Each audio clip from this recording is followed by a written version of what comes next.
আমি এই হাদিসটির প্রেমে পড়ে গেছি। আপনি যখন নীরবে ঘরে বসে কান্না করেন, আল্লাহ তখন ফেরেশতাগণদের উদ্দেশ্য করে বলেন, কোন জিনিস আমার এই বান্দার চোখে পানি আনলো? ফেরেশতাগণ বলেন, আপনার বান্দা সুখে নেই, আপনার বান্দা অনেক দিন হাসেনি।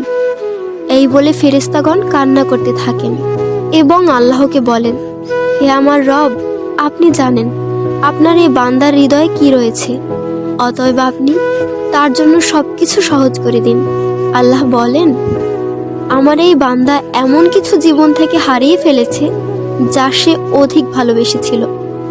অতএব আল্লাহ বলেন, আমি শপথ করছি, আমার বান্দা তার জীবন থেকে যা হারিয়েছে এর চেয়ে উত্তম জিনিস তাকে এনে দেব, যা দেখে দুনিয়া ও আখিরাতের সবাই বিস্মিত হবে। আলহামদুলিল্লাহ।